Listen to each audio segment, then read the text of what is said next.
Hello and welcome once again to the How Long to Beat podcast. I'm Rick, joined as ever by Paula and Alex. Hey. This week it is somewhat more of a How Long to Dev podcast because someone, Paula, did a little game jam. Hey. So we're going to do a little bit of the regular old sort of beaten retired playing. I think it's been a quiet week on those fronts for all of us, to be fair. But the bulk of the conversation is just going to be about what the jam was like. Me and Alex grilling Paula, giving us some feedback and some praise because we both played the game, and it's pretty good actually. And then we've also got a related question from the community and the one stalwart. How long to beat the the game? game? It might be good. Sounded shit to me. Right. And to be too. Alex, tell us about all the VR games you've been playing.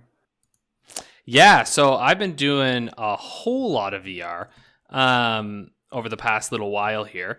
As we know, I got a Quest 2. And I beat that game. I talked about it before, Death Horizon Reloaded, the zombie one, which is not very good. There's a lot of zombie games. And I'm sick of zombie games in like traditional video game style, but damn, man, I don't know what it is. Popping zombie heads in VR is just really friggin' fun. And like this game combines kind of those these climbing elements to it, to the shooting mechanics. And I would say like it's a fun game. I got it on a deep sale.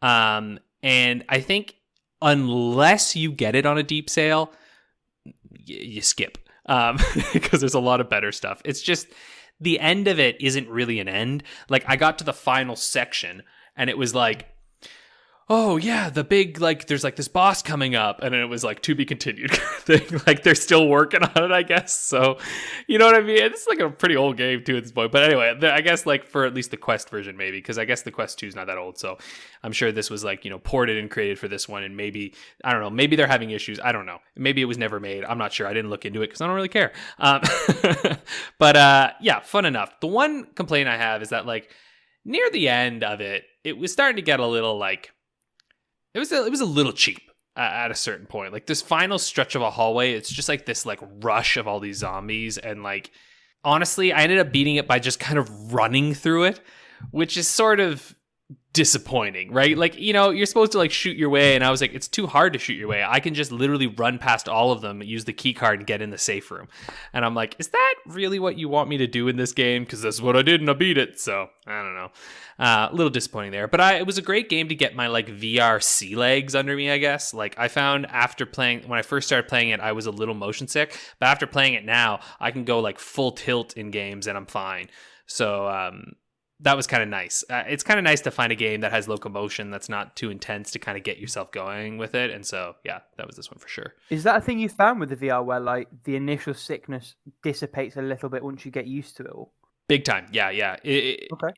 You'll feel quite sick, and I actually find it's different in different game modes. I've been doing this with a little racing game that I didn't put on my playing, I guess, but I probably should. But there's like this little racing game, Mini Motor DX or whatever. I won't talk about it later, but like it's basically it's really cool because you can look at it from a top-down perspective, and you can control your like car from like way up above as if you're looking at an RC race, and they even let you use an RC controller, so you can like go like that, like move the controller. It's really cool. Or you can tag your camera right to the back of the car and look at it that way, or you can even go right into the car and use a steering wheel. And going right into the car, oh boy, that takes a little bit of getting used to. It even says on the thing, it's like, it's intense if you do this. And like, it truly is intense. You're in there and you're like, fuck! Like just going nuts as this car is just whizzing. Like suddenly this little RC car that looked like it was going so slow, you're like, oh my God, I'm going at the speed of light. You're just like going so fast. It's worse than, I don't know why, but like space sims for me, like space flight sims and stuff, they never feel that fast. And maybe it's because you're in outer space or whatever, and it doesn't feel that bad. But when you're tied to like the ground in a car, fuck, it is intense. And I recommend it, but like yeah. So I've been playing that a little bit here and there to get me used to that kind of mechanics, because I would love like a really competent racer in VR. Whoo, shit, would truly test your abilities. So anyway, yeah. And then I also played the Vader Immortal series. episodes 1, 2, and 3, which they were like on a little bit of a sale, not much at all. And they're not like it's very short. Like I played all 3 of them probably under 3 hours to play the whole thing. But they're like $10 and like CAD or like what was it, like 11 CAD or something like that. It like was ultimately kind of the price of a movie. So like in a way, I was like, I do think it's worth its price. It's not like they're pricing this like 3-hour experience at like some crazy premium. Like they recognize what it is, you know? That being said, it's like, and this is what I'm learning a bit with VR, is that there are like, this is obviously a platform that's attempting to be for a lot of different people, which is good. I actually think that's why we're seeing so many more developers come to it and like create games, because it's not just meant for like, you know, hardcore gamers or whatever, right? And Vader Immortal is very much like an experience. It has gameplay mechanics within it. You can do locomotion, which is nice.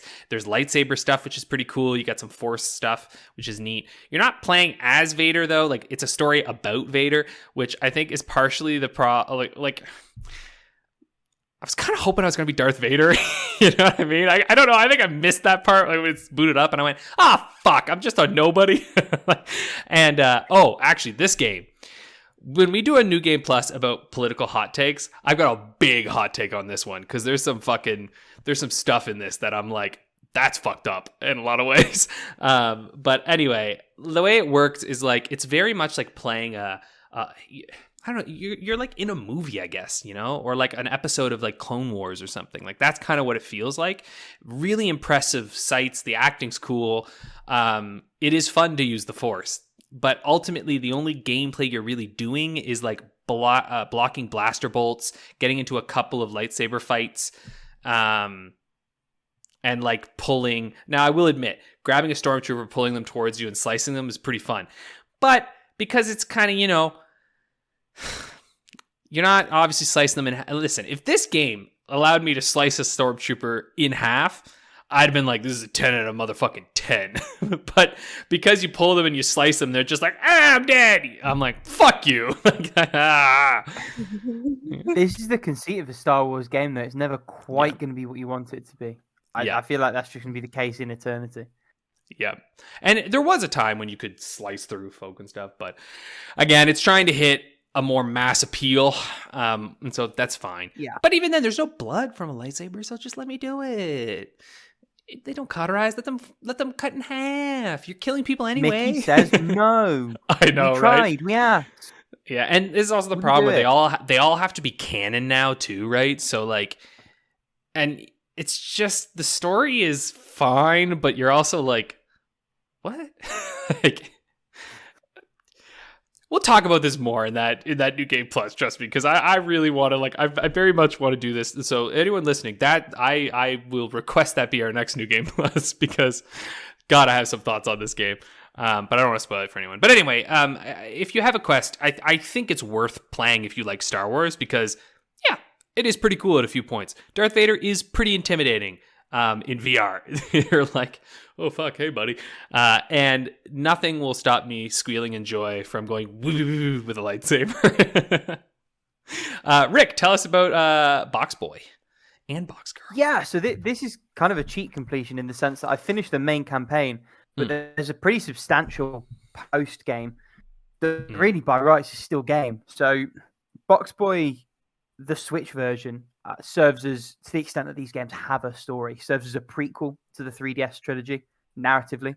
So the main campaign you play as QB, like the 1x1 box, but there's a big section after your credits roll where you play like a parallel campaign of the like oblong shaped character, which is cool because that's where they put some of the more challenging stuff. They've clearly pivoted this as an introduction point for the series, which makes a lot of sense because the 3DS games were digital only. They were very small. They didn't really get a lot of marketing. New system, new audience. You want to give people a way in. And I think this really does serve as an excellent way in because the new stuff that they add is after like 7 or 8 worlds of really onboarding you or refreshing you, depending on whether you got experience with it or not. Does add some of its own ideas. Almost All of them are great. There were a couple that felt a little bit gimmicky to me, but they never really even got in the way. It's just like at most they were good, or at least they were good, rather. I'll probably talk more about the post game and what I'm still doing in playing, because I'm technically still playing this one. But I just want to echo what I've said the past couple of weeks while I've been playing this game. It is excellent. Even as someone who generally can't go the distance with a puzzle platformer, these are truly great games. Perfect pick up, put down kind of situation. Polished to a sheen. Cannot recommend them highly enough, especially at the price. Like full price, this was £9.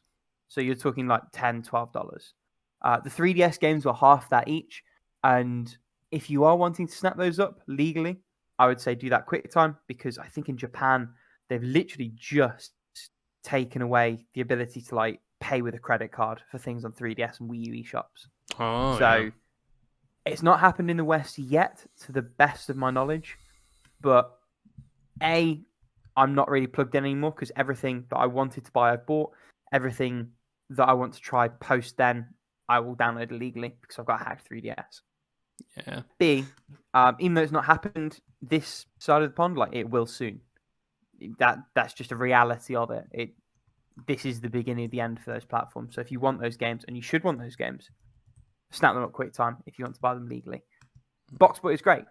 My other completion, equally great. And this was a third replay for this game, third overall completion. A little game that listeners of the podcast from way back when will absolutely know about, a game called Deadbolt.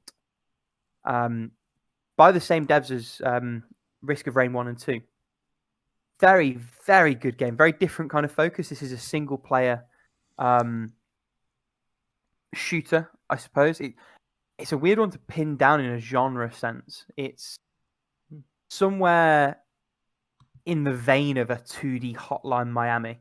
That feels like a really weak descriptor, but it's a pretty accurate one in terms of how the mechanics work. The story is very sort of otherworldly noir. Like you play as a Reaper. Like it's insinuated that you're the Grim Reaper, but there are otherworldly forces around and beyond you. And they tie into your objectives in the 27 campaign missions that you play. Mechanically, it's just excellent. It's a perfect sort of 5-hour campaign.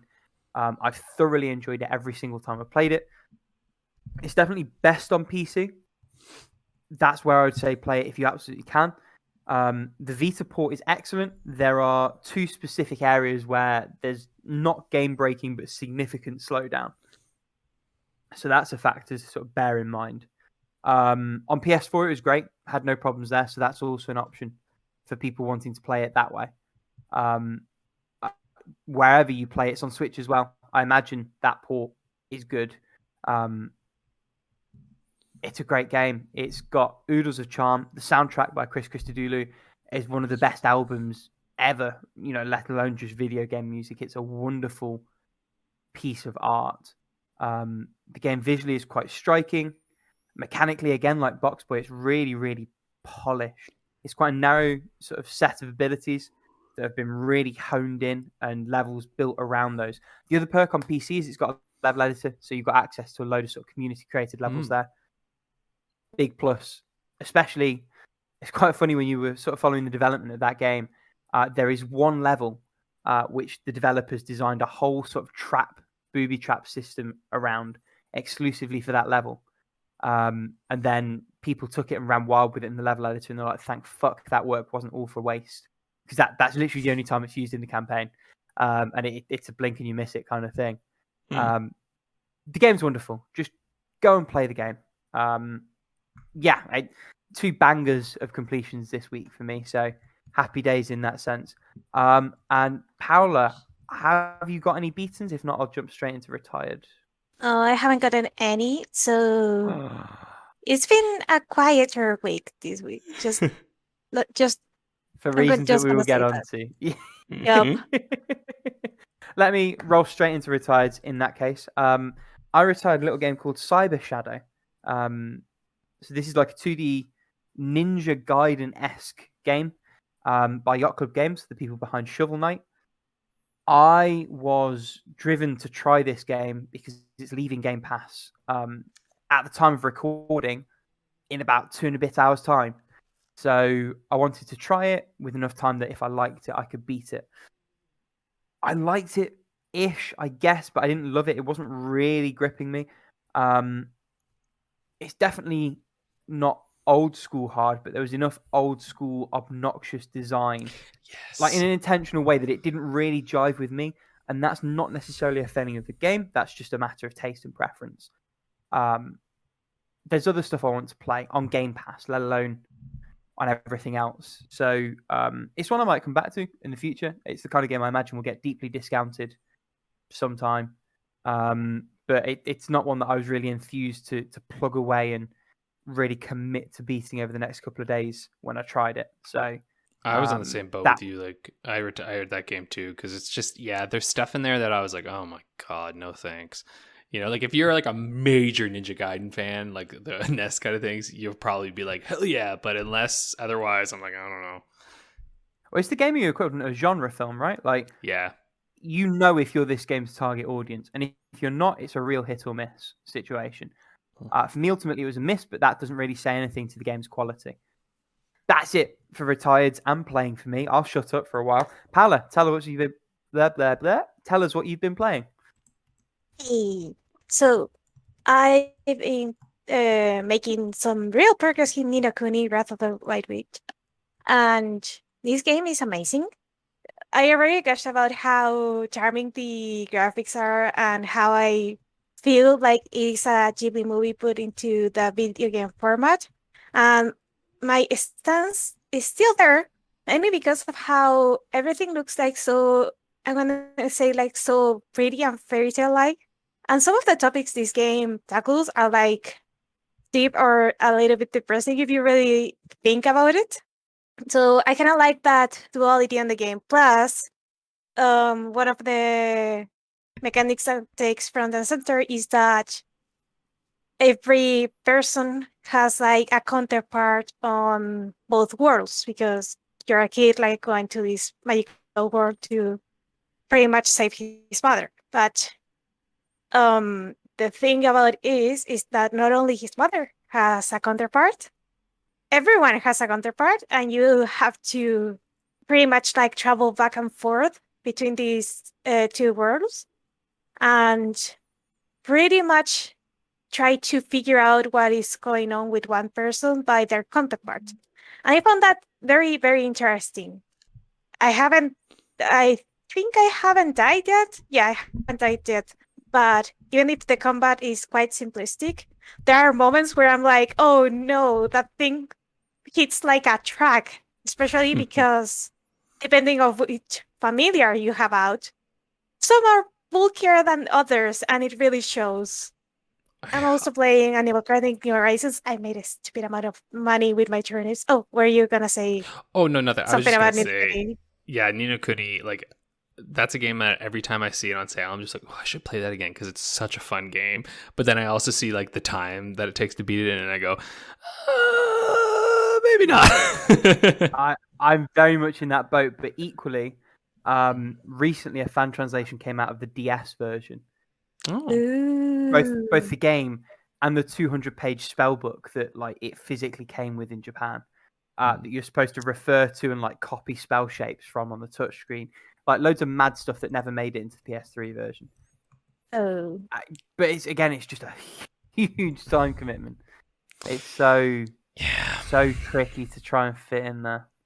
Yeah, I know it is a big time commitment, but compared to other like, I guess, time sinkers or time sinks I played before, this one goes like very, very fast, or it feels that you're like time flies with it. So oh well, yeah. If you haven't played it before, and I don't think I'm gonna like take as much time to beat as the completionist thing, but I still feel like I'm gonna spend a lot of time on it just because of how both the story, the characters, and the overall gameplay just fits so well and feel like so well rounded. So if you're gonna commit to one time sink, might as well be either that or Shin Megami Tensei 5. Two wildly different games. Wildly different games, but they're both great. Yeah. I forget. Oh yeah, and then I'm playing Animal Crossing New Horizons. Talk about another time sink. I think I'm not like Breath of the Wild time yet with this one, but I'm getting there. And I actually won the turnips game, and I made about like 2 million bells or the game's currency Oh my god. in a week, which was amazing. So I'm pretty much able to like build every bridge, incline, or like change any house to wherever the hell I want. So I know now I need like an idea of how to keep customizing my islands. So I'll be like checking out like scenarios on Otome games like to keep the theme of the thing. I take it the mortgage is long paid off. Yeah, it has been long paid off even before the turnips. Man. Because I somehow like landed on Tarantula Island a couple of times, so that helped. Tarantulas cost quite a lot of money. Oh, you The can sell them scorpions to too. trucks. Okay. Yeah. I'm showing my naivety. Sorry, go on. It's okay, it's okay. And finally, and the one I think I spent more time with this week is Dairoku Agents of Sakuratani. And this game, oh my god. Even if the setting is more like fantastical, I guess, the overall feel of the game is more like chill or like maybe I guess less drama intensive than other Otome games, which is a nice change of pace because sometimes you just want to chill and you don't want like a three chapter long drama about how there's a misunderstanding. Sometimes you just want the people to just fucking speak their problems. And I already said that the protagonist Shino is wonderful.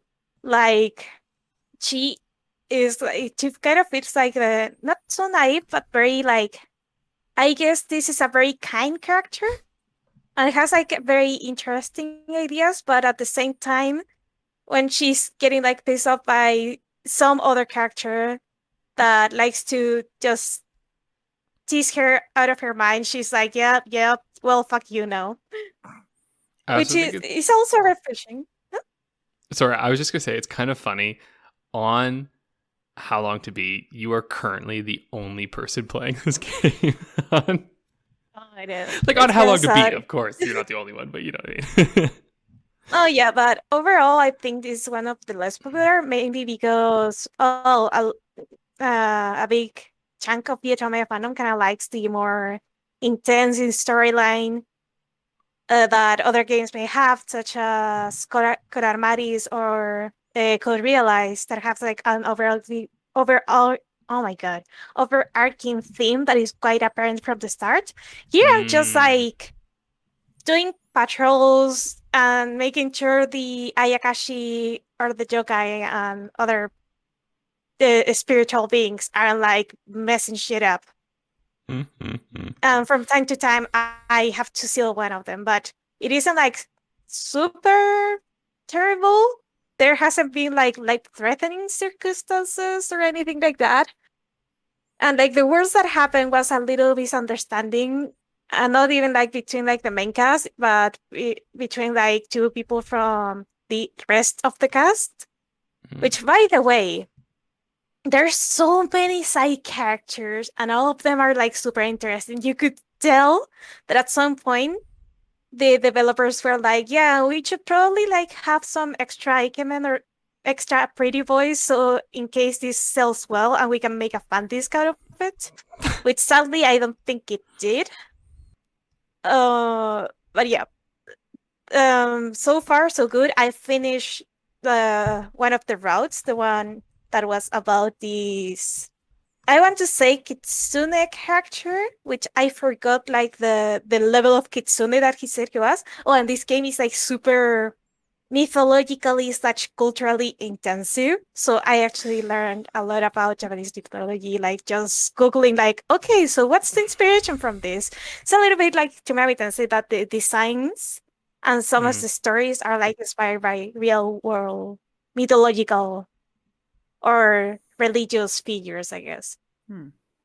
So yeah, Alex, No. what is going on there?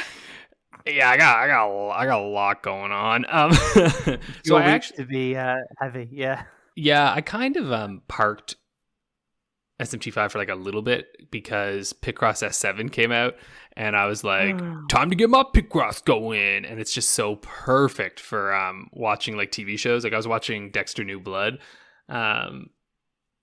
which I really enjoyed, and then fumbled the end a little bit, but that's fine. Dexter has never nailed the ending ever, so well, whatever. But anyway, I was playing that. Then I also finished all the Clip Picross and Lords of the Nazareth because, Paula, once you mentioned it, I was like, I should go and beat those Clip Picrosses, and you're right. The pixel art is very good in those ones there. But I did jump back into SMT5. Like I didn't like abandon it. And so, but I'm going a little slower now. Man, the movement in that game is ass. Like it's really bad. And like it's so clunky. Like, and there's these platforming things you can do. And I'm like, bruh, you got to dial in these controls. Cause like, I don't know have you experienced this, Paula? Like I find moving the Nahobino is really, really not fun. Like it's just, it's kind of interesting because I actually think there's the opposite. I mean, I don't like press like the run super speed button like a lot, so maybe that has to do it. But when I do, like, I haven't found myself in a situation that, for example, I crash into a demon or something like that. No, that's fine. Really. But it's not the demons. Or do you mean like the platforming itself? Yes, it's the precise stuff that you have to do because like you're gonna want to go get Miman and get like because like you know they have those yellow like orbs around, and if you slash them you can get essences, which are pretty important, right? And I find that in those moments it's like because your character has like a slow, you're almost on a throttle, so like when you push, your character will start kind of walking, and then they'll start to like kind of move a little faster, and then you can hold out a button to sprint. But then to jump, the jump feels really inconsistent to me.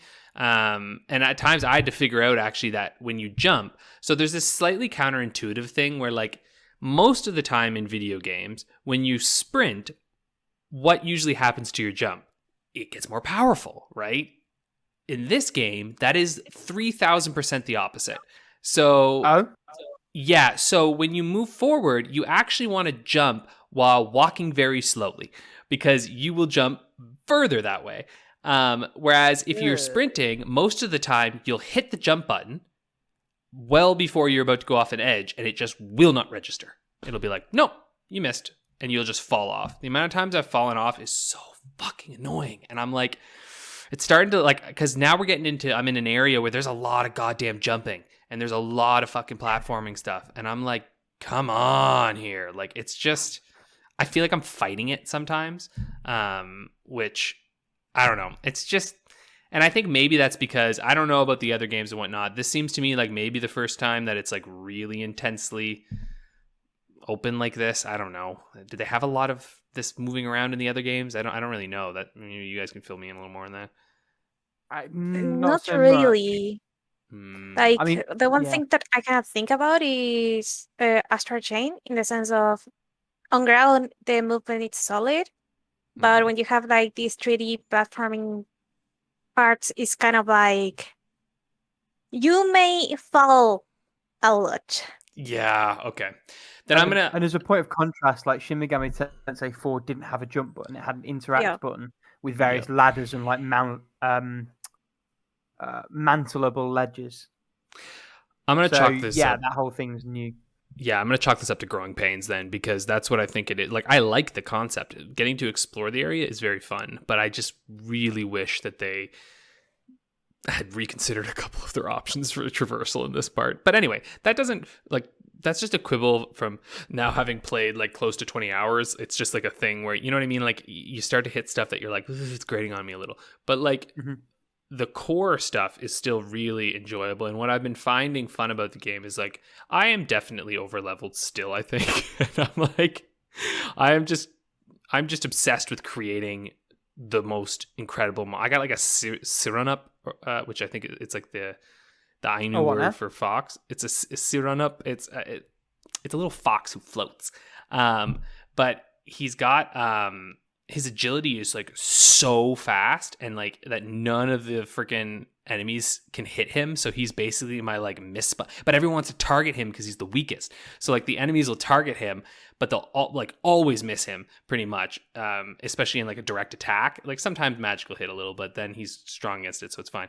But then like it'll miss, they'll lose their points. I'm like, fuck yeah. And I gave him like he's got like all these buffs for the team and stuff, and it's just like, oh man, he's my favorite. He's got such a strong fire attack. I'm like, booyah. But it's like all these combos from all the other monsters and then like essences, and I'm like, I can see where the fun is in this. Like half the fun is just like developing your team. Yeah, right? And you got to really like that. But I will admit, you need breaks from it because it's a lot.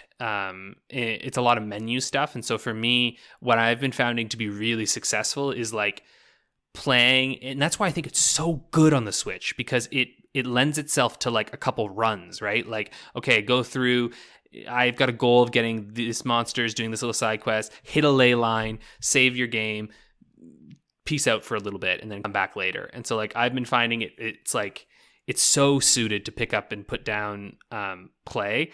Yeah, like this is definitely a game where I'm like, don't go too hard, you know? Like, I mean, and that being said, you'll really get into it, but I do find myself needing moments of break where I'm just like, okay, I've hit this threshold where I have a really strong team, so I'm just gonna take a break for a bit, and I'm gonna coast on this team for a little bit, and then go back in and try and reassess and like get new monsters and stuff. But yeah, and that's the case with every RPG, right? Like you want a game to sort of palette cleanse in between and keep it fresh. I think that's one of the reasons that Persona's always been so successful, because essentially every time you're at the point where you're putting in, you get a bit burnt out on the fighting, you've got a load of slice of life fucking social link stuff to get done. Yeah, it is its own balance cleanser. Exactly that. Yeah, you took the words right out of my mouth, Paula. And it's almost why I think I think I'm starting to like this more than Persona 5, because I like personally, I'm enjoying the fact that it's just the good shit. You know what I mean? Not to say that, you know, they're not directly comparable, obviously, but like Persona 5 is definitely a game where it's like, man, like you have to be willing to give over 100 hours of your life to that. You know, you have to like, you're like sacrificing a bit of your life at the altar of Persona when you go into one of those games, which is awesome and needed. But like at my point in my life right now, it's like, I need something a little smaller. So like SMT5 being around 40-ish hours, I'm like, I can handle that. Is it that short? Yeah. Really? Hang on, let me a little load of Persona 5. Like, I know I've given like that game shit, but it seems that I miss a lot of the good shit of my first run, so I'm kind of interested. If that game comes like game of the month, I might give it another go. I guess more like 50 to 60 hours. Like I'm sure I'm going to put in about 60 something hours into the game. I'm certain, because like I'm probably not on the low end. But that's still. Oh, sorry. Yeah. No, go ahead. Especially if you're like demon managing your team a lot. Like, I was just gonna say it pales. Time can go by there. Yeah, but it pales in comparison to the length of Persona 5, which is like 97 and a half hours on main only. Like, it's also worth talking about like how much extra you are or aren't doing. So like as a contrast, like 5 is showing 47.5 main and 66 main plus. 4 showed 43 and 62 respectively. I like finished for near 100% with like 87, 88 hours. Yeah. So like there is absolutely the capacity to make 100+ hour playthrough out of V.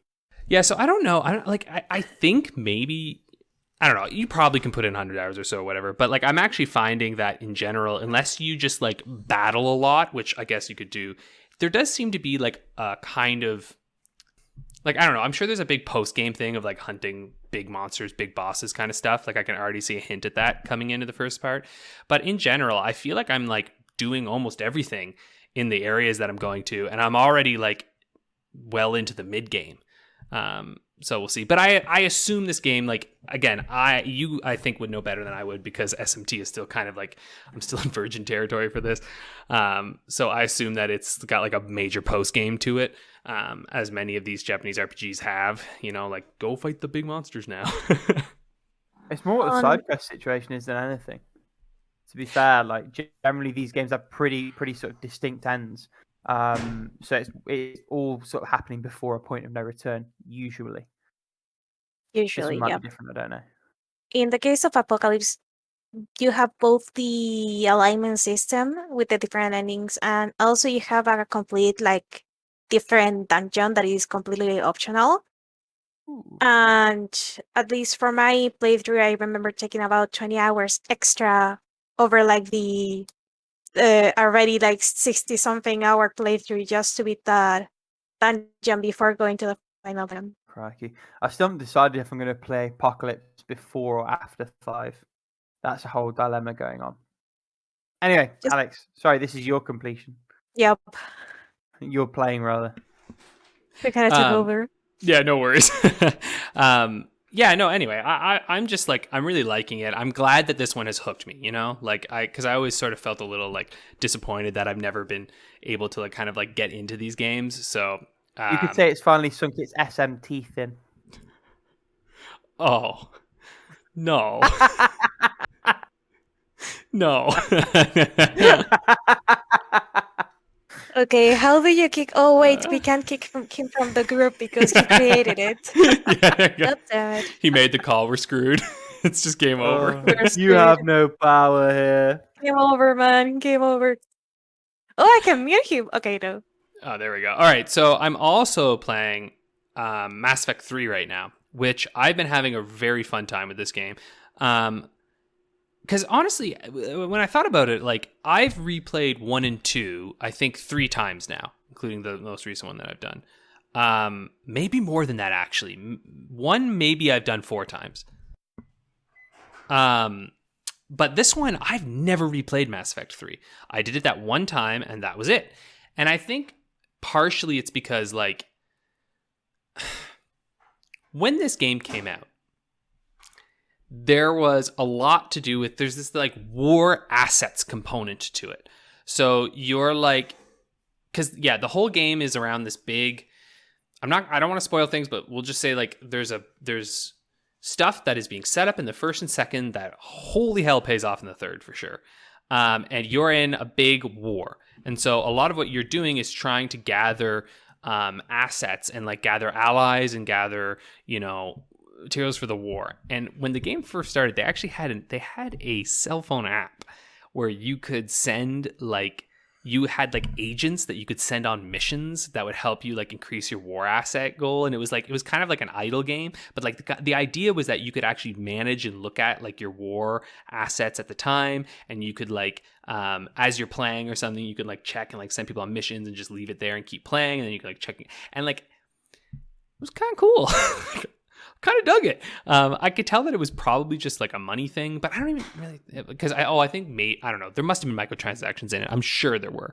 I can't even imagine a world where there wasn't. Yeah, maybe ad supported. Kind of thing.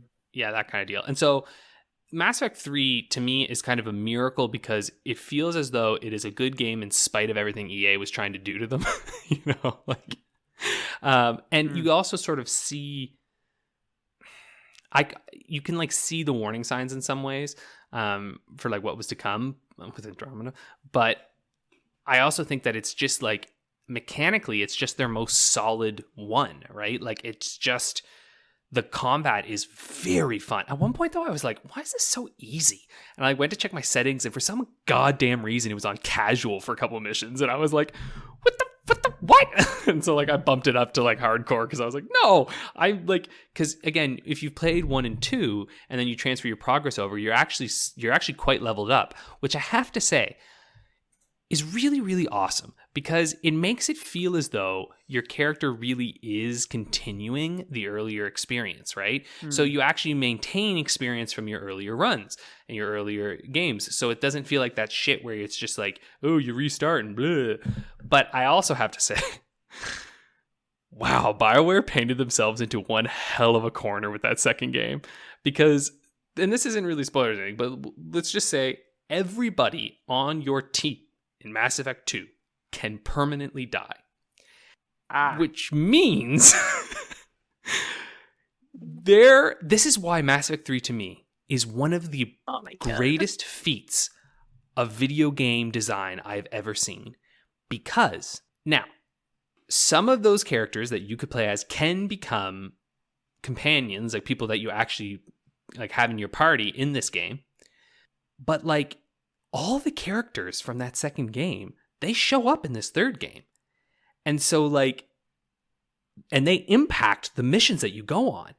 And like when you think about it, it's fucking nuts, because I don't know what it's like because I've saved them all. But like, there are missions where I'm like, if you don't save that character, what the fuck happens? Like, what other character is in there? There must be a whole other character that they input, or they just don't exist in this. And then you have like dire consequences to your mission because you don't have that important person. And I'm like, holy crap. The web matrix of like how they must have plotted this game out is absurd. Like, absolutely absurd. And to the point, anyway, like there are full missions where I'm like, these missions fully rely around these two characters.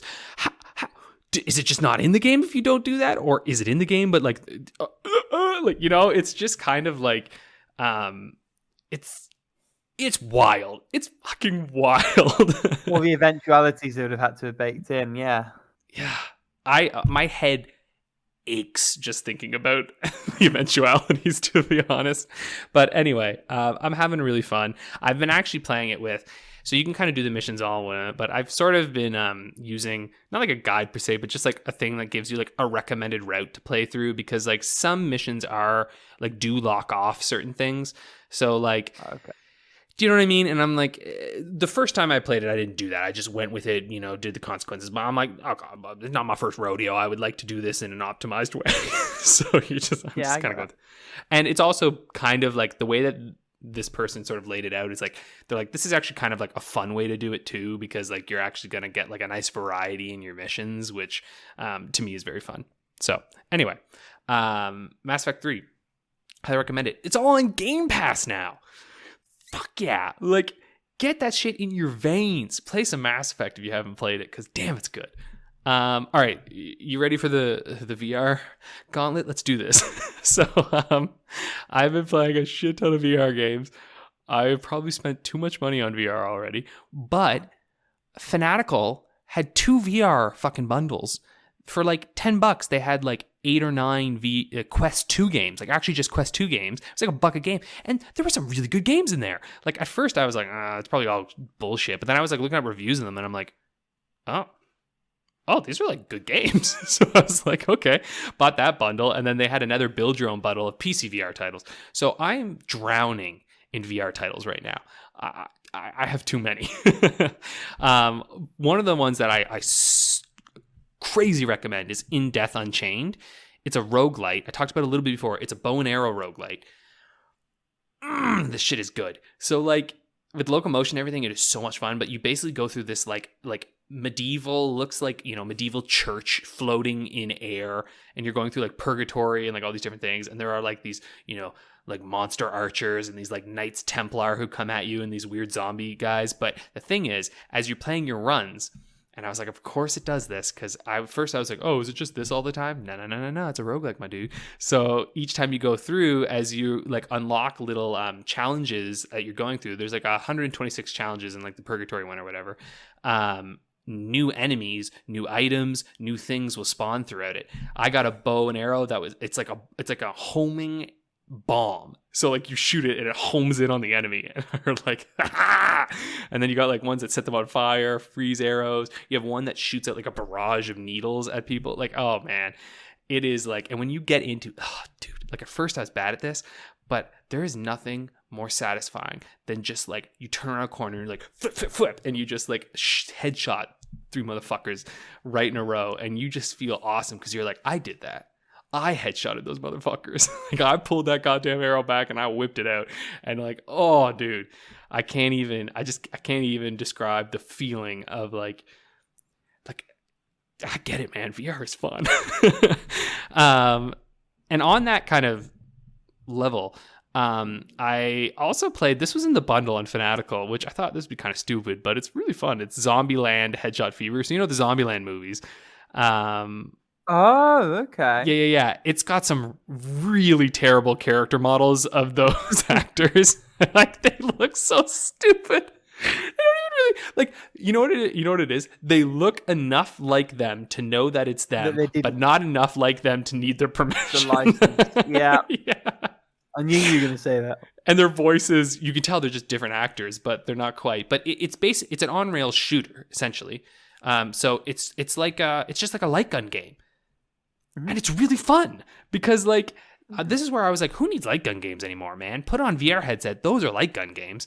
And so it scratches that itch of like, I just want to go in, rack up some scores. They have like little missions you can do to unlock this like final thing. And like, it's really quick, simple, easy. Like I've almost beaten it actually, only playing in like an hour and like a half or so. And then obviously there's like lots of replayability there, but like if you grab that Fanatical bundle, it's really worth it. Like, I don't think I would have liked to pay a premium for this, but like as a small, fun, arcadey shooter, really great. Like think of, House of the Dead, or like, you know, or Type of the Dead, you know, but like think of those games, right? Like it's that basically. It's just silly, like, you know, fun zombie head shooting. Cool. So that's Zombieland Headshot Fever. Goddamn.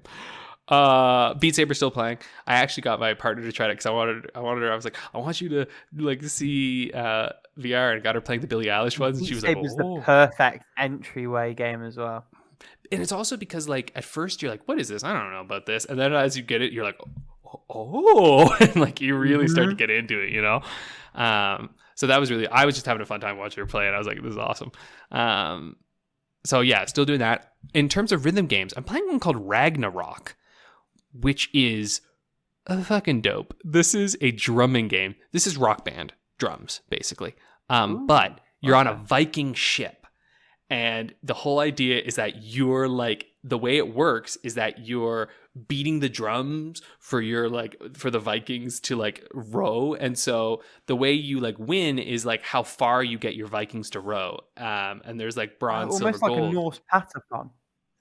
Yeah, yes, actually, yes, very much. And the songs that it use are like heavy metal songs and like Celtic, like East Coast music, and this is my fucking jam, and I'm just like, like it's so much fun. And the thing is, I think some people might get frustrated when they first start it because you might find that like, oh, the drums aren't kind of registering, but it has really excellent drum and hammer settings that let you adjust everything, and you just need to spend like 1 minute in the settings just adjusting the height of the drums, and then your like hammer height and like all of that, and like there's these shields that are like your combo shields, and once you've got them at the right height, oh, my dude, it's perfect. It just works right. And like you're just sitting there going like, once you get into these flow states, and like oh it's fun. And you can do like custom songs within it and everything, but I think you have to make the custom songs. I don't know, I haven't looked up enough yet on how that part works, because they're probably trying to skirt around some you know, legal situations. Yeah. So anyway, Ragnarok's great. I really recommend it. I got it on sale again. A lot of these were just sale games that I was like, I'll research them. Like, this looks good, because they do like a daily deals thing. Some of the deals aren't even deals. They'll be like, it's 9% off, and I'm like, fuck off. Like, I'm not driving with 9% off. That's like $3 on some of these games. I'm like, I think I'm that's good. a steal. I know, right? But then some of them are like 20%. And you're like, hell yeah, that was this one. Okay, so doing Ragnarok. I'm playing Journey of the Gods still. That's the kind of like Zelda-y one where you got your sword and shield. It's very, very simple. Like this is a simple game, but I respect it for trying to give like an actual kind of story to it and like allowing you to go through multiple things. I think I'm almost halfway through it. It's got some really interesting ideas. I don't think it's quite there yet. There's still quite a lot of like moving around, like walking through environments without. Like, I kind of wish there were a few more puzzles in it, actually. I think that's maybe the thing that I'm kind of was like hoping for a little more of. But overall, I'm finding it enjoyable. It's kind of like an average game, you know? Like, I'd give it kind of like maybe like a 7, but there's not a lot of experiences like this in VR yet, where it's like, you know, a full-fledged adventure. That's still something that's kind of being worked on. And again, something that I'm finding a lot with VR right now is that I think we're just moving out of, with things like Alex and all of these bigger games, Resident Evil 4 and whatnot coming out. We're moving into that area where like people are realizing like, oh, people have built up tolerances in VR. We can do longer, more involved games. Whereas when it first came out, a lot of them kind of by necessity were short, fun experiences that are kind of pick up, put down, which makes a lot of sense. Because, when you're first figuring it out, you want to pick up, put down. But I'm getting a lot of pleasure out of some of these longer ones. Okay, moving on.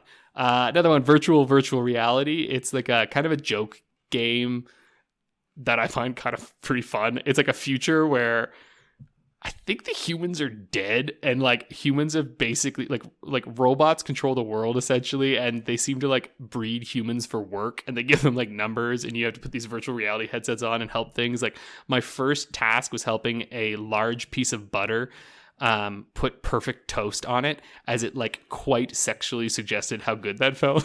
I was like, what the fuck? God. It's very cartoony, but then it goes wild, weird places. And at one point I'm helping this giant ziggurat, which is actually an entire city, relive memories of humans. It's like an electrical grid. Like it's a cool game. It's like a narrative, fun, interesting game that I recommend. It gives me major Portal vibes in a lot of ways, like tone wise.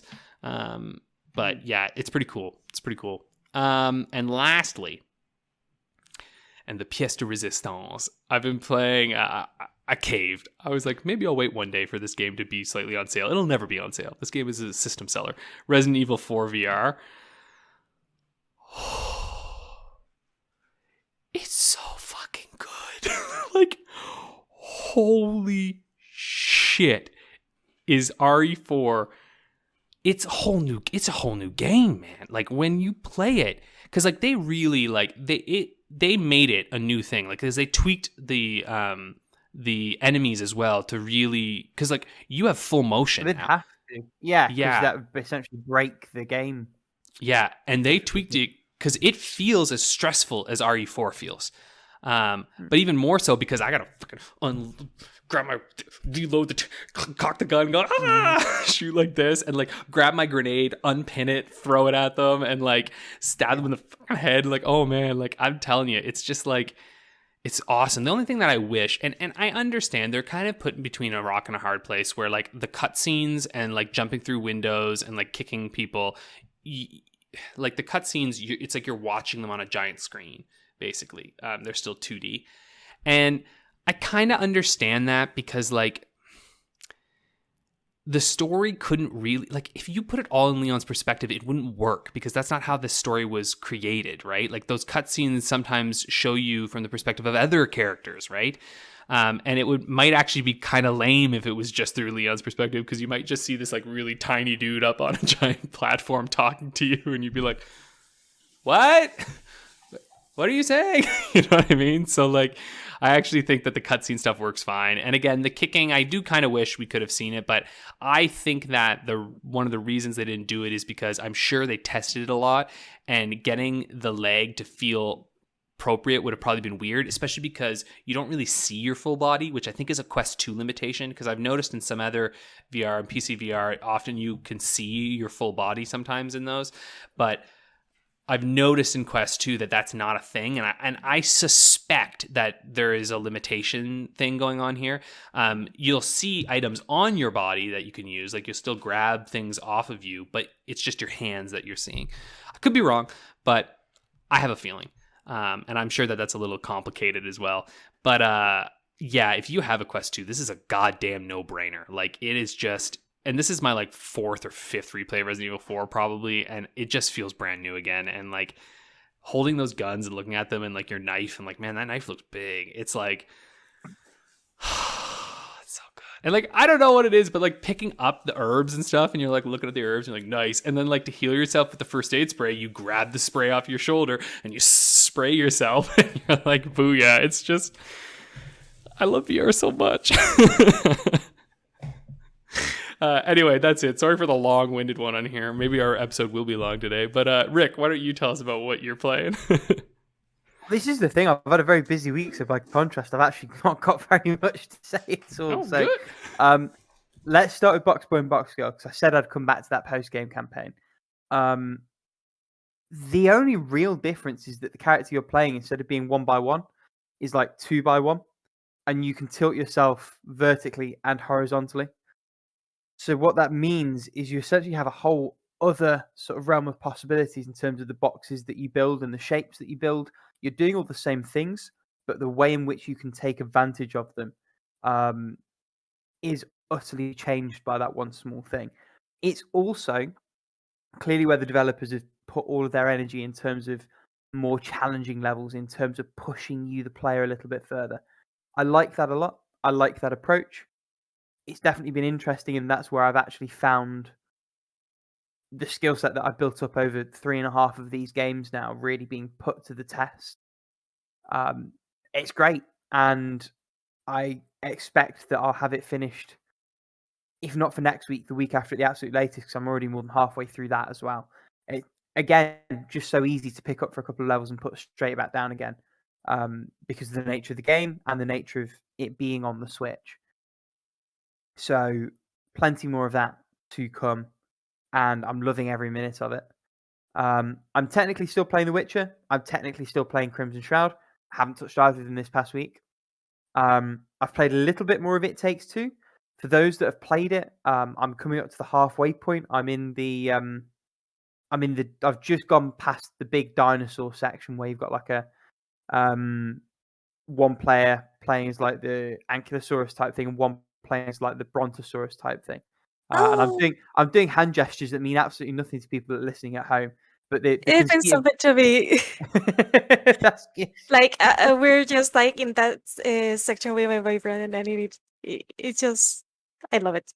And this is the thing: the game has so much imagination. There's so many little set pieces that it does clever things with, and it has the confidence to try them and then forget them. Like there's a whole fidget spinner mechanic that you use for all of 5 minutes and then just disappears again. And I think it really speaks, and I think I've said this a couple of times, that really speaks to the developer's ability and the developer's confidence that they can do something like that and be like, yeah, done now, try the next thing. It also keeps the game so fresh. Not that it necessarily needed that, because co-op can often lift in a lot of ways for you in lieu of stuff like that, but having it is a big bonus also. So having a lot of fun with that still. The one I've still been playing, the one that I expected to be finished with, but have not been yet, is Saber. This game is such a vibe. The colours and the game feel and the music by an artist who I love called Japanese Breakfast feels like deja vu. I think I said all of that last week, but the game is just such a relaxing, wonderful, calm, ambient time, and such a change from anything else I've been playing recently. It's really, really excellent. I think I would have been happy buying this. The fact that I've been able to sort of blag it on the Game Pass is a happy bonus. But the game has very much lived up to what I saw when I first tried out the demo. The only personal sadness is that it is struggling a little bit on my hardware. That hasn't got any better for over the past couple of weeks. Like when I'm in the open world, I'm on the bike. It definitely chugs a little bit. I've got a few micro stutters here and there. But otherwise, like when I'm on foot, game runs beautifully. I really like the loop as well. I like the idea that you've just got to go and talk to people and work out what each sort of faction requires to give you their badges. I still haven't got a mask yet. I've got all the badges for the cartographer mask. Haven't redeemed it yet, so that'd be interesting to see what sort of functionality the masks add. But even in terms of everything that's there now, the game is just a wonderful exploration of a space. I'm in a little bit two minds about the way that it handles navigation in that respect, though. So you can put waypoints on the map, and it's clearly designed around you using sort of custom waypoints. The problem is every waypoint looks exactly the same. They're all the same blue shape. And when you pull up your little sort of radial navigation compass thing, you just see points with no reference to sort of relative distance to what they might be highlighting. So it almost renders that system redundant. And it means I had to sort of stop and check the map way more than I really, really wanted to. That said, the landscape does a good enough job of sort of naturally guiding you towards things. So I don't think that was ever massively a problem. So yeah, a week of very much sort of more of the same from me. I'm expecting that there'll be a couple of new games in there in the next week or so as I'm sort of coming to a natural endpoint on a few of the games I'm playing. Nice. But for now, that's where I am. From where I am to Game Jam, a little bit of rhyme there. Paula, You as we've tried. alluded to, you had a Game Jam recently, and Alex and I, and I'm sure the audience at home, want to know all about it. Yeah. Okay, so I took part on the Global Game Jam with my boyfriend. And the Global Game Jam is like, well, a global scale event where developers or like aspiring developers from all over the world just make groups and have like 48 hours to create a game. This year was a little bit different because they actually like put out the theme of the game jam on the 20th, Mm. as opposed to what they usually do is that is revealed on Friday and then you brainstorm and work on the thing. So we look up the theme like on Thursday so we could brainstorm some ideas, which I had the entirety of the cork board full of. So Hmm. that was a lot of fun. And then we pretty much like completed a little game which we call Shadow Path. That's the whole gist of it. And on Sunday we actually have like a closing event where like all of the little games that were uploaded were shown on video or like on a stream.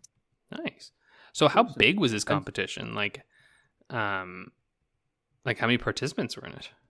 That is a very good question. Like just in my like on the one that I guess like in the San Joaquin I guess section of the game jam here in Chile, there were like 17 groups I wanna say, but none of them all full. So for example, some of them were like of 2 or 3 people like mine.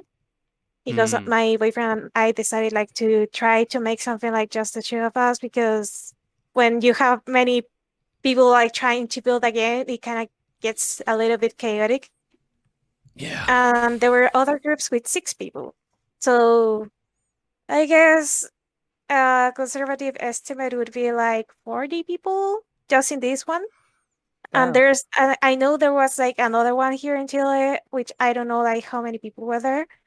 And well, it is all over the world. So in each country, there were at the very least like 1 or 2 little places where you could either go or just do like the game jam entirely remotely, which we did.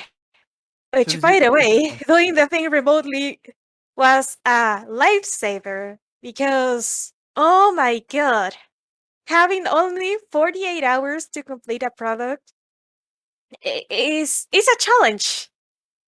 Yeah. It's a real challenge, and Say that again. having the ability, like what? Oh, I was just saying you could say that again. Yeah, and being like able to sleep in an actual bed and not like under the table or like on a one of these mats you use for exercise is sorry, but I'd rather sleep 2 or 3 hours in a bed than a whole night under the table. Just saying, and being Yeah. able like to eat healthy or just like heat up your lunch or something like that is is beautiful. I can eat well, I can sleep well, and I can just relax a little bit in my home when we are like I don't know brain dead after like 10 hours of trying to come up with something over there. I mean, So that that was beautiful. Mm. I was just gonna say, like, that to me sounds like it would make all the difference too. Like, I mean, I think a large part of, at least in my experience, creating is like doing so in at least decent conditions. You know what I mean? Like Mm. Yeah. having to create in just like horrifically, like when you're way overtired. It's just, I don't know. Some people thrive on that, but like I know for sure I am not one of those people. I am not one of those people either. So just like And the funny thing is that I'm more of an early bird, and my boyfriend is more of a night owl. So when I wake up, he goes to sleep. So there was always like a moment with when someone was developing the game. Oh, that kind of works nice, huh? Yeah, that kind of worked nicely because we weren't like, I guess touching like the same scenes at the same time on Unity. Oh, we used Unity, by the way. We made this game was like on a 3D plane or a 3D environment. Mm-hmm. And as you guys saw, you had to guide this little red dot from the starting area to the goal, but you had to cast shadows with a lamp, so you would be able to guide it. Can you share a little bit with us, like where your inspiration came from when you were designing this? Yeah. Like, how do you guys So the brainstorm? Yeah, the theme was duality, Right. and at the beginning we were trying to come up like with, okay, light and shadow, water and fire, detective and an assassin. I don't know.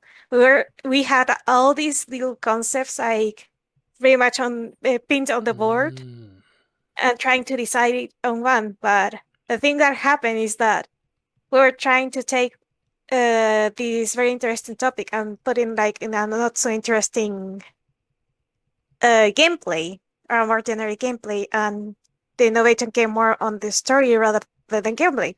So what we ended up doing was, hey, let's flip everything around and let's think about a gameplay and how do we make that gameplay work with the theme. So my boyfriend ended up having like the idea of guiding the little dot on the shadows. And then I was like, hey, this screams puzzle game. Let's make a puzzle game out of this. Nice. And we open up Unity, and instead of immediately crafting the puzzles, we played around with the idea of, okay, what can we do here?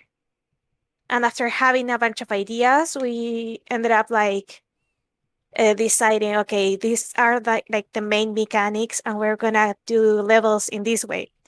So there's actually like twice as many levels in that, but like half of them didn't make it into the final product because they weren't as simplistic, or there were like multiple ways to clear them, which we tried not to not to enable that to some extent. Yeah, because I imagine you're like, you want to keep it not too intense for your first like for the first pass, right? Yeah, since we've participated in another 2 game jams previously, we knew that if we beat too much, we wouldn't be able to properly finish a game. So we said, okay, this is what we can do. These are the main mechanics. We're gonna do the levels this way, so let's design a few levels this way. That's cool. Let's explore each idea until there wasn't like any more of it. Yeah. Nice. And what lesson would you say you took from this one that you might sort of take as you have with other ones into future game jams? Well, first of all, sleeping works. Sleeping is very important. Can concur. And also the way we approach it, because we first started like making a prototype, and then we said, okay, let's pretty this up, or let's polish this up. So yeah, you like found the prototype really helped. Yeah, the prototype really helped. Well, the entire thing's a prototype, but yeah, like being able like to play with the different ideas before like going full into the game or like full into development mode save us a lot of time in the long run. And taking like that extra time with the brainstorming actually helped us, because that wasn't like the first full-fledged idea, quote unquote. That was like, I want to say that like the 50th like Gotcha. duality concept and like the 10th full-fledged idea that finally hit. Right. So, okay, I see what you're saying. Yeah. Actually prototyping and testing it out and trying it out. It's like, okay, now we know this actually works as an idea. Yeah, because you want to know that first before, I don't know, investing on the art or investing on the models Yeah. or just investing time into it, because then you lose like a lot of time. And one of the we've been watching a lot of like game developer tips and tricks and journals and stuff like that. And one of the things that kills like half of the games is that halfway through you realize this isn't fun to play. Yeah. And you're kind of fucked at that point. Yep. Do you mind if we jump in now a little bit? Because we both played it and curious to talk Oh yeah, about. go ahead. Yeah, I yeah. want to hear your thoughts about it. First off, I think the idea is really great. Like I'm like as I went into it, I was like, okay, this is interesting. Oh, sorry, Rick, you wanted to mention something too, I think. I was going to say that, but I was also going to say it reminded me of a couple of other games that sort of play with that similar idea. So there was a game on Wii that did something like that, where you were a shadow, and you use shadow to like build platforms for yourself. And I found myself thinking about the way that light casts shadow in similar ways to that. If you can remember, if you're listening, what that game was called, because I flipping well can't. Pop it in the comments down below. Hit the like button while you're there. Thank you in advance. But also there was a game called Contrast that was like PC and multiplat. That again, similar kind of thing. Although both of those had less of a puzzle bent. I also found that it was making me move in different ways in terms of coordinating mouse and button movements in a way that you wouldn't ordinarily with both of those inputs. So I thought that was pretty cool. The main drawback for me, and this is something that you said you knew was a problem with it, Paula, and I suppose this is one of the conceits of early versions made in a very time-constrained manner. The movement of the light source was very, very choppy. And that was a bit of a problem coordinating everything, but that's just a quirk of it. That wasn't necessarily a fault with the game design and the mechanic itself. Which is interesting because like in the Unity prototype, before building the project, it wasn't as choppy. I think it comes from a change my boyfriend made after the game jam too. Oh, okay. Because what happens is that we had a little problem of the lamp kind of like saying, fuck this, my planet needs me. Because it didn't have like enough drag, so the movement wasn't quite as controlled. So in the end, we opted for making it a little bit more choppy, like, and at the very least until we can actually solve the problem and have it like go smoothly. Yeah, I think that was my issue as I was going through it, because I found that it would bug out on me sometimes. Like I would be moving it and then suddenly the light source would flash off and I would lose the game and I'm like, no! Yeah. So it would do this because I'm holding it and like sometimes it was like it got too sensitive or something and it would just go like, and like it would stutter for a split second. But see, this is, do you know when it does that? It does that when you get too close to the large pylons of things. So I think this is actually, it's fun. I want to talk about this because I was watching Game Maker's Toolkit. He was doing his video on his like attempt to make a game. And he was talking about when he first showed it to his like family, and then his wife was like, what the hell? Why can't I do this shit here? And then suddenly he's like, oh no, has to do all this stuff. Because I think, you give it to us and suddenly we just do whatever we want with it. You know what I mean? Like it's like suddenly we just start playing around. Yeah. And I mentioned this to Paula because I noticed that there was there was like one map where I could tell that there was like on the floor there was raised platforms, and I was like, oh, that's meant to stop me. And then I moved over and my lamp just went right through it, and I like just shoved it up and like brute forced my way through, and I went, I don't think I did that right. Like at that moment where I was like, I don't think I was supposed to do that. And that's when I stopped actually, because there was a maze level that I thought was really neat, but I could just go right through the maze, and I went, I should probably stop here and wait, and I'll wait for another build when that part is kind of like working in there. Wait, you could go through the maze? There was no collision in the maze. I could move everywhere in it. Like, I was able to move all over the place. What? Yeah, I don't know what happened. We have to check that out. Yeah, you should check it out because something happened. I was just like, I was zooming through that maze. I was like, wee! Like, I went all over. I was like, oh. But then sometimes things would collide, like the pylon. Some of the pylons would collide. You know what it seemed like? It seemed as though things that that shadows could be cast off of seemed to be fine, but things on the floor didn't. So that's why I was like, there's something going on there. I also found that, like, and this is all minuscule stuff, but I figured this is useful for you since, playing it. But yeah, it is very useful for me. Okay, good. I noticed that with the WASD, like with the keys, when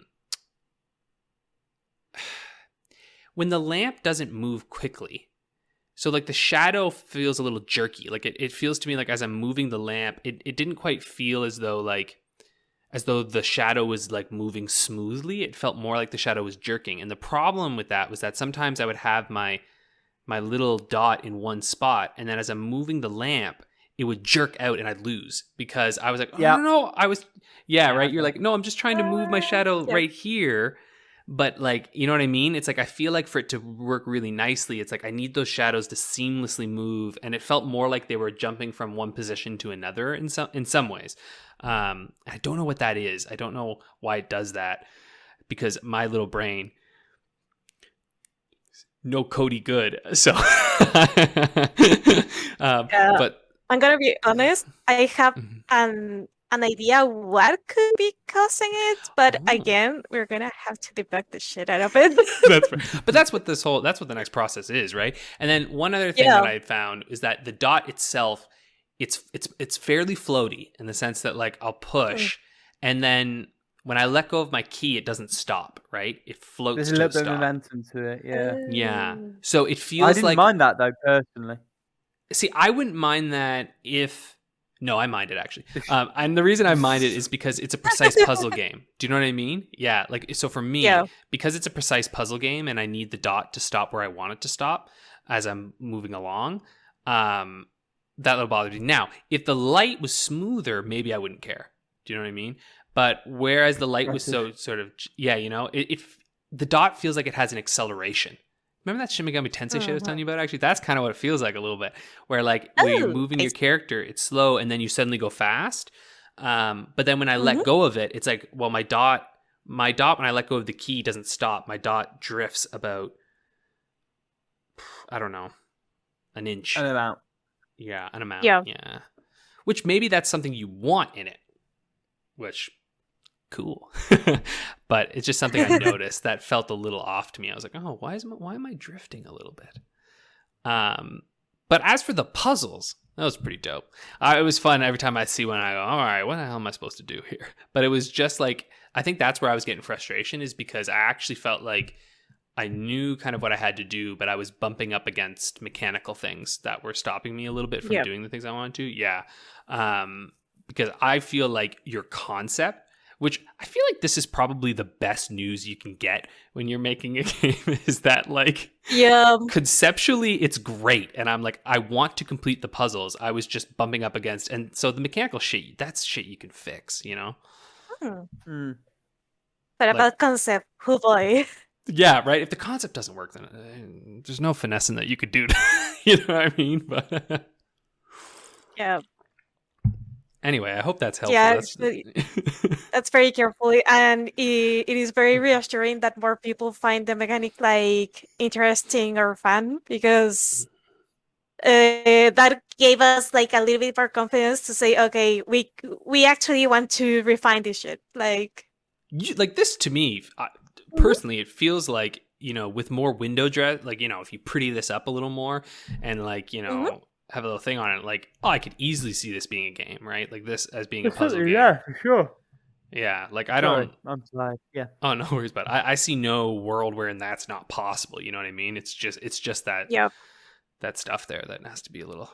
Also made me realize, Jesus, so much can go wrong when you make a little game. Like, one tweak, it changes everything. Yeah, about that, like, Oh oh yes, my god, and even that flows nicely into our question of this We week. were all having exactly the same thought. I love that. yeah. Yeah, uh, Ubek said, "An interesting game jam stories." And yeah, I have a bunch here. Nice. Uh, First of all, the little lamp item I made, the first, I don't know what happened, but it wouldn't light up. Like it would be like a dark item into the Unity map, and in the end, I just had to like do an UV map, whatever that means, and like just map the faces of the things so it would actually like collide with the light and stuff like that, and put like a texture on it.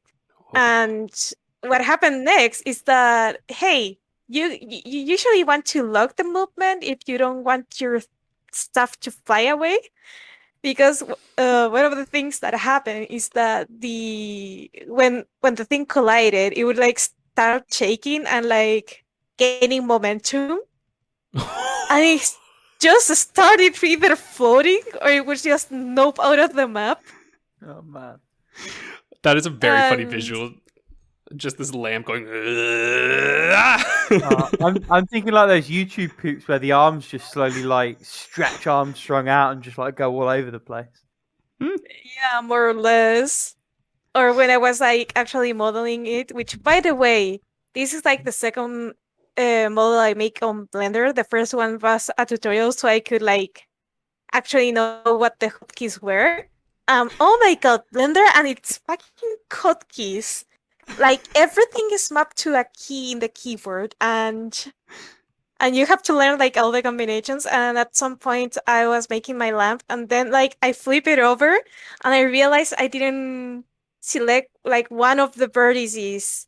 So like one side was pretty and the other side was a monstrous mess. And I was like, okay, I guess I have to restart this part because this doesn't look like a lamp from here. Oh god. Um and there were Oh, like wow. many more moments like that.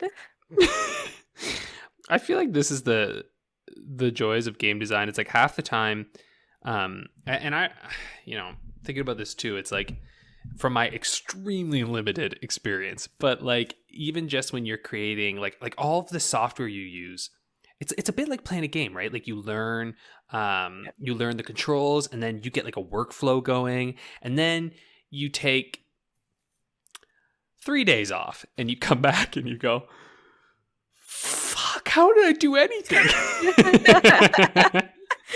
Yep.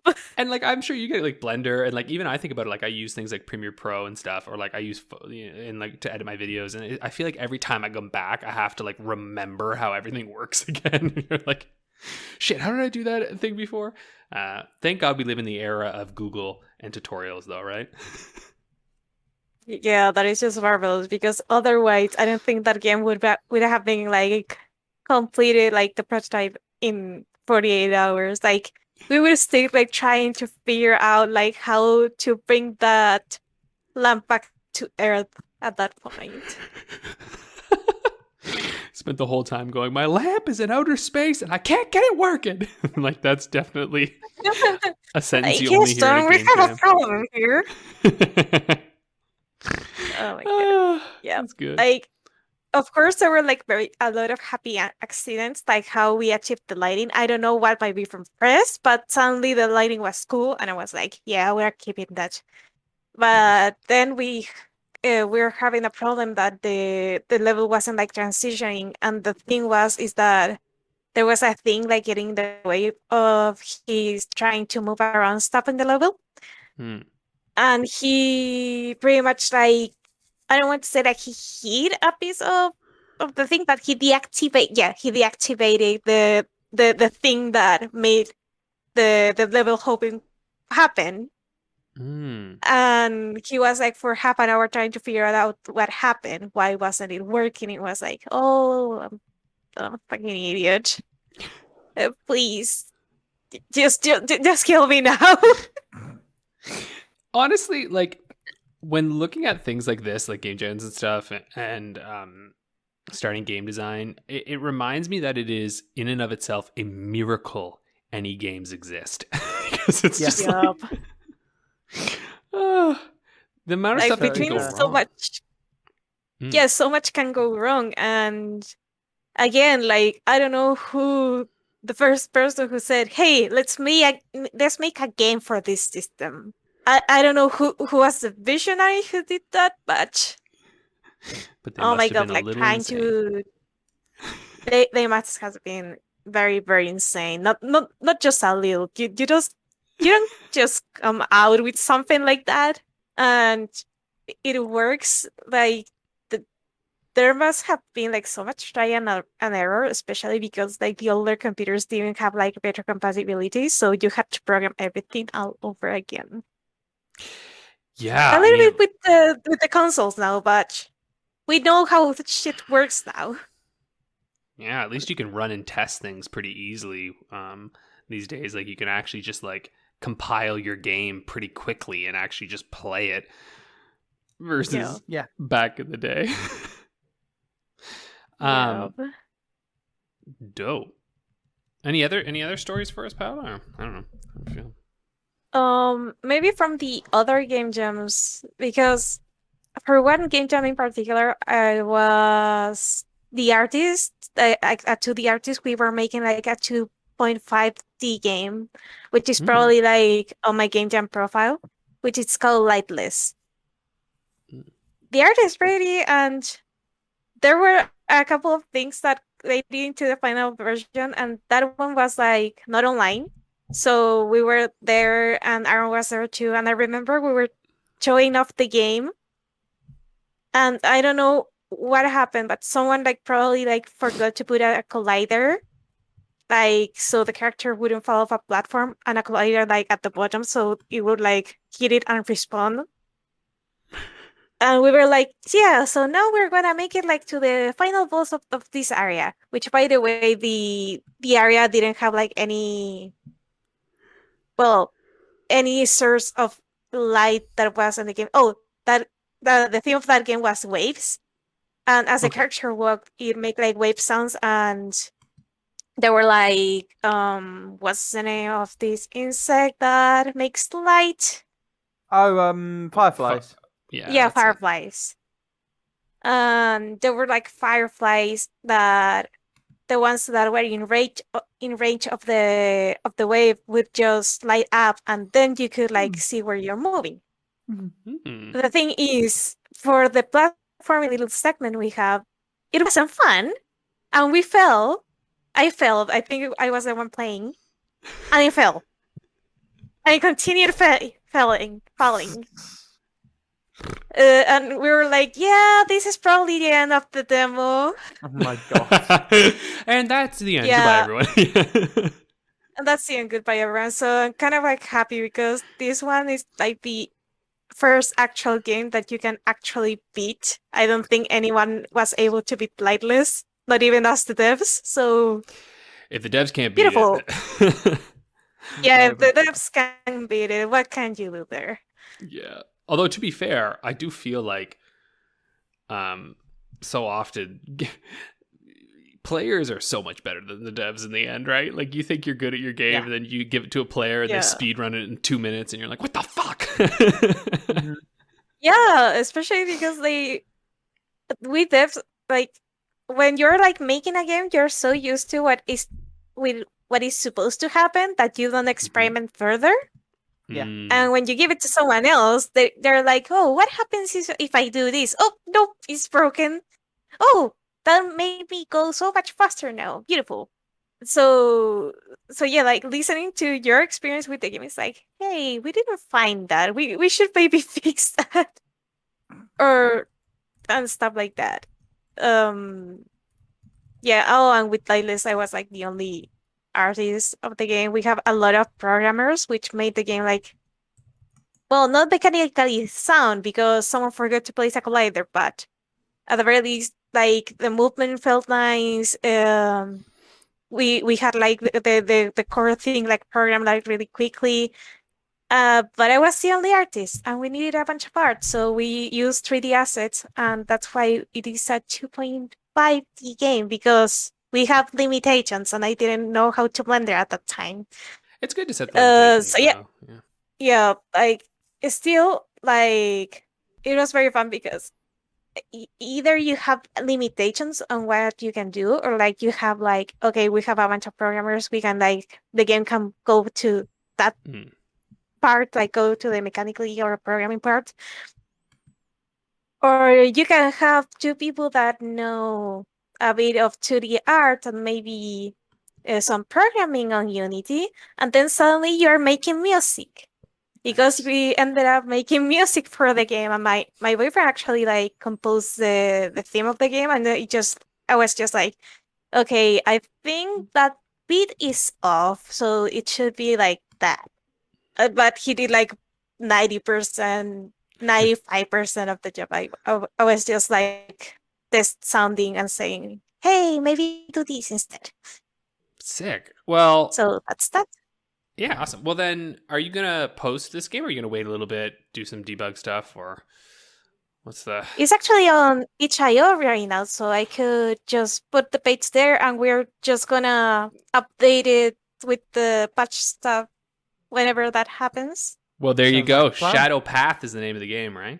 Yeah, Shadow Path is the name of the game, and also I'm gonna just put like the link on the description, just Nice. Play making it. use of that. Try it out. Who knows? This might be the next big puzzle game. Just saying. Should Yeah, put some I cute little art on that thing. any feedback is good feedback. Like, put some cute little art on that thing. Turn your little dot into something or other. That shit's gonna like. You'll do great with that shit, man. I don't know. We like keeping it simplistic, aka we want to work on it, but not so much. That's fair. Obviously, sometimes the Yeah. goal is just the experience, right? But either way, it's very fun. Well, why don't we move on then to How Long to Beat the Game? Paula, what game are we playing today? Playing for? Okay, Playing it with? is a game, and of course, I am not stalling for time here. Oh, Who of is course. that? not. And Such a of thing, not course, me. I haven't forgotten how to put the modifying of getting stats on this thing. And we have World and Economica, episode 2. Ooh, okay. Say that This again? is a visual novel. World and Economica, episode 2. I'm gonna just copy and paste the name of the game here Please do. just to make it easier. Oh, World and Economic. Okay, World and. Yeah, it's a weird like VN situation. There's like a trilogy. I haven't played it, but I'm aware of it. I think I've seen this. Oh, Like, it's actually on art. Steam. Oh, it's 3DS. Never It mind. certainly is. Never mind. I've just heard the World End title. Not, I know there was a new one, World End, but I've heard it in the visual novel. You know, something. I have to admit, I am not confident at all about this. So this is probably a week wherein Alex does not win. It has a Let's see very here. good rating do with one of on those. Steam. Beautiful. How many episodes are there? There's 3. Okay. It's a trilogy.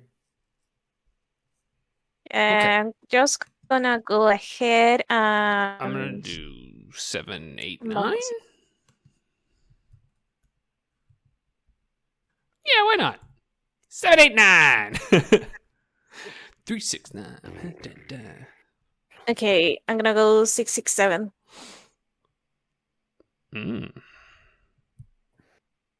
Rick's like, I'm not sure if I So- think they're short or not. big gamer brain. I'm just going off I the mean, if fact it- that they're episodes.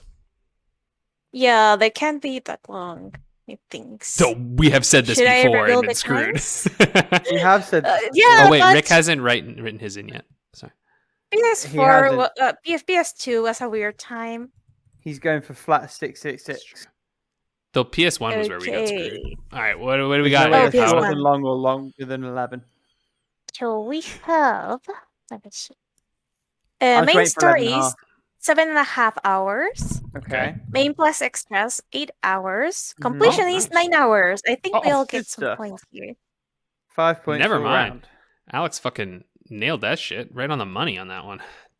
Dig it. All right, 158, 148 for Rick, and 138 for Paula. So nothing changed this week. We were all exactly where we were, but that's all right. We'll get there. We've had a string though of like 6 to 11 hour-ish games over the last little while. Shorter. We haven't really been hit with like one of those big uns in a while, which tend to be the ones that make things interesting. I think we need to mix up the formula. I think having the 5-hour buffer makes things. I think we're too good for it now. Too easy to hedge. Maybe. Do you know what I mean? Like, I think it. No, but honestly, like, look at our scores. We're all three of us. We're not that far in like point differentials. We're only like a couple games away from each other, really. I think Rick's right. Maybe community, tell us, how should we shake up how long to beat the game? Should we reduce the point segments? Should we make guessing one time more? Should we? I don't know. Who knows? Should we have one thing that could be interesting is from the people that gets the time right, give like an extra point to the person who was the closest to the times. Or get on this. Whoever's editing doesn't partake. They pick one of the times top trump style, and whoever gets closest to the time gets the points. It could be fun. I think we'd have to start from 0, 0, 0 to do it, but I think that could be a cool way of doing it. Yeah, I was also thinking potentially that the main plus, and the 100% have different point values to them as well, like a little bit of gambling. You know? I don't know. Who knows? You know what? Community, please weigh in. Give us some ideas here. We would love these. And while you're at it, please press that like button and subscribe. Ding the bell, pull the lever, tickle the ivory. Put us in your brain. Ding the triangle. Just do all the things. All the things. You know, the things. Well, that's it for this week. That's it. Goodbye. I don't know what I was going to say. Take it easy. Bye. Doodles.